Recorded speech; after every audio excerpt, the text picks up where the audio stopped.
Hi welcome to Shri Mallika's kitchen. ఈ ఛానల్ని ఆదరించిన ప్రతి ఒక్కరికి మా హృదయపూర్వక నమస్కారములు.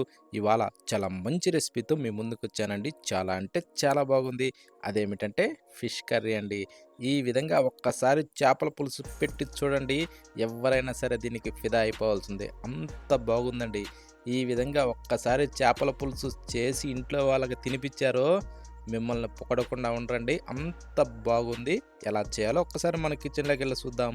ముందుగా మనం చేపలు తీసుకోవాలండి. నేనైతే 1 కిలో చేప తీసుకొచ్చేసి రెడీ చేసి అందులో వేసానండి బౌల్లో వేసిన తర్వాత ఇప్పుడు దీంట్లో కొద్దిగంత పసుపు వేసుకోవాలి.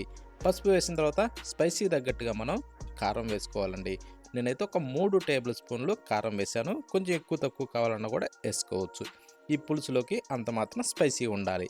దీంట్లో ఒక 2 టేబుల్ స్పూన్లు సాల్ట్ కూడా వేసేసుకోవాలండి, రుచి సరిపడా. ఒక 3 టేబుల్ స్పూన్లు వచ్చేసి ఆయిల్ కూడా వేసేసుకోవాలి. ఇంట్లో ఏంటంటే అన్నీ మనం వేసేది కరెక్ట్గా వేసుకోవాలండి. టేస్ట్ మాత్రం సూపర్ ఉంటుంది.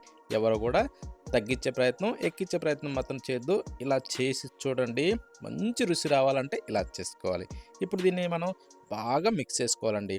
ప్రతి ఒక్క ముక్కకి అప్లై అయ్యే విధంగా, అంటే మనం వేసిన కారం ఇవన్నీ బాగా అన్ని ముక్కలకి పట్టాలి.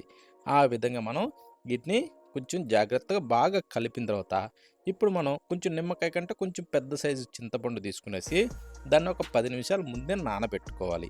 నానబెట్టిన దాన్ని బాగా పిసికి రసం తీసి ఆ రసాన్ని మనం చేపలు కలిపి పెట్టిన దాంట్లో పోసేసుకోవాలి. అంటే ఆ పీసులు తొలకలు ఇవన్నీ రాకుండా ఇలా చెయ్యి అడ్డం పెట్టుకొని అన్న కావచ్చు, కాకపోతే ఇంకా జాలిగంటున్న దాంతో కూడా మనం ఉంచుకోవచ్చు. ఆ టైప్లో మనమైతే ఈ చింతపులుసుని దాంట్లో పోసుకోవాలి.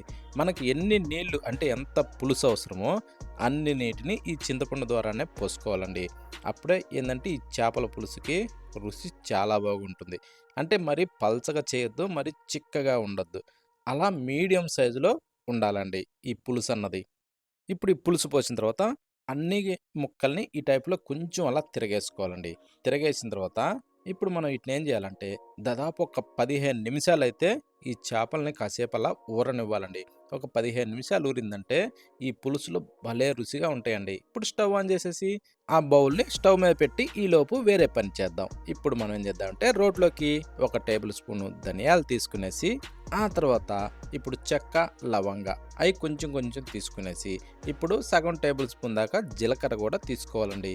ఇప్పుడు ఆ తర్వాత ఏం చేద్దామంటే గసగసాలు ఈ యొక్క టేబుల్ స్పూన్ వరకు తీసుకునేసి ఇప్పుడు దీన్ని మనం మెత్తగా పొడిగొట్టాలండి.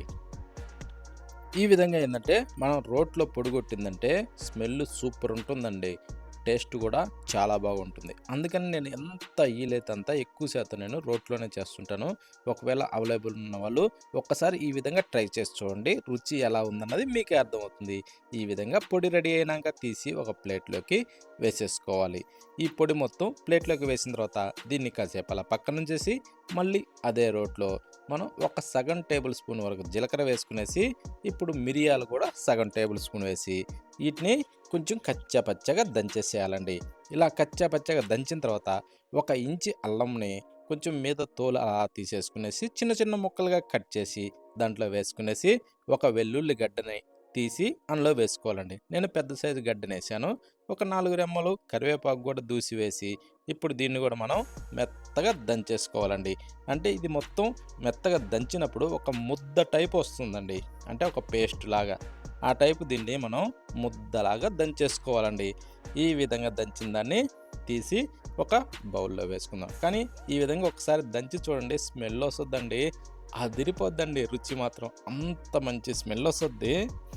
ఈ విధంగా మనం చేసిన దాన్ని ఇంకా కూరలేస్తే ఎంత మంచి రుచి వస్తది. ఇప్పుడు దీన్ని పక్కన పెట్టి స్టవ్ మీద మరొక ప్యాన్ పెట్టుకునేసి దాంట్లో కొద్దిగా నూనె వేసుకుందాం. 1 టేబుల్ స్పూను. దాంట్లో 3 పచ్చిమిరపకాయలు వేసుకునేసి, ఆ తర్వాత ఒక 2 ఉల్లిగడ్డల్ని చిన్నగా సన్నగా కట్ చేసి వేసి, 4 రెమ్మలు కరివేపాకు దూసి వేసుకునేసి దీన్ని ఇప్పుడు మనం బాగా వేగనిచ్చుకోవాలి. ఈ టైప్‌లో మనం కొంచెం బాగా రోస్ట్ చేసిన తర్వాత ఈ విధంగా వచ్చిన తర్వాత ఇప్పుడు దీంట్లో ఏం చేద్దామంటే ఇందాక మనం ముద్దలాగా దంచిన ఆ పేస్ట్‌ని దీంట్లో వేసేసుకుందాం. అంటే అల్లం, వెల్లుల్లి, కరివేపాకు ఇవన్నీ దంచాం కాదు, ఆ ముద్దను వేశాక ఇప్పుడు దీన్ని కాస్తలా కలుపుకోవాలండి. కొంచెం పచ్చి వాసన పోనిచ్చి ఇప్పుడు మీదకించి ఆ పొడిని వేసుకోవాలండి. ధనియాలు ఇవన్నీ దంచిన పొడిని దానిపైన వేసిన తర్వాత ఇప్పుడు దీన్ని మనం అడుగు మాడకుండా, మాడు వాసన రాకుండా ఇలా బాగా సన్న మంట మీద వేగనివ్వాలండి. ఈ టైపు సన్న మంట మీద వేగిన తర్వాత ఇప్పుడు స్టవ్ ఆఫ్ చేసేయాలి. స్టవ్ ఆఫ్ చేసేసి ఏదైతే చేపల బౌల్ మనం ఉడకబెడుతున్నామో ఇప్పుడు దాన్ని మూత తీసి ఆ ఉడికే దాంట్లో దీన్ని వేసేసుకోవాలి. అంటే ఈ ఆనియను, ఈ పొడి, పేస్ట్ ఇవన్నిటిని రెడీ చేసాం కదా! ఇది దాంట్లో వేసిన తర్వాత ఇప్పుడు కాస్త అలా తిప్పుకోవాలండి. ఓకేనా? ఈ విధంగా తిప్పిన తర్వాత అంటే గంటి పెట్టి పసపస కలబెట్టకుండా ఈ విధంగా తిప్పేసి ఇప్పుడు మనం మూత పెట్టేసుకునేసి ఇంకొక 4 నిమిషాల సేపయితే దీన్ని ఉడికించుకోవాలి. ఇందాక మనం ఇవన్నీ రెడీ చేసేలోపు ఒక 5, 6 నిమిషాల్లో ఉడికింది కాబట్టి ఇప్పుడు ఒక 4 నిమిషాలు ఉడికితే సరిపోతుందండి. ఉడికిన తర్వాత ఇప్పుడు ఒక్కసారి ఈ విధంగా తిప్పేసుకునేసి అడుగు పట్టుకోకుండా మీదకించి కొత్తిమీరని అలా సల్లేసుకునేసి ఇప్పుడు ఒక్కసారి తిప్పి చేప ముక్క ఎలా ఉడికింది, పులుసు ఎలా చిక్కబడింది, టేస్ట్ ఎలా ఉందన్నది ఇవన్నీ చూసేసుకునేసి స్టవ్ ఆఫ్ చేసుకోవడమేనండి. చూసారా? ఎంత సింపులో మనం చేపల పులుసు చేయడం. ఈ వేలో చేయండి. టేస్ట్ మాత్రం అదిరిపోద్దండి. ఇంట్లో తిన్నవాళ్ళు ప్రతి ఒక్కరూ మెచ్చుకోకుండా వదిలిపెట్టరండి.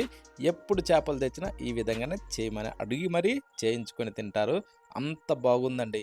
కాకపోతే ఏందంటే, మనం చేపల పులుసు ఎప్పుడు చేసినా వేడి వేడిగా తినకుండా దీన్ని కొంచెం మాగనివ్వాలండి. కనీసం ఒక 2, 3 గంటల సేపయితే దీన్ని మాగనివ్వాలి. అంటే దించిన తర్వాత సల్లారనిచ్చి, మూతబెట్టి దాన్ని కాస్త అలా మగ్గనిచ్చి, అప్పుడు వేసుకొని గాని తింటే రుచి ఉంటుంది. సూపర్ అండి. ఆ విధంగా ట్రై చేసి చూడండి. అంత బాగుంటుంది.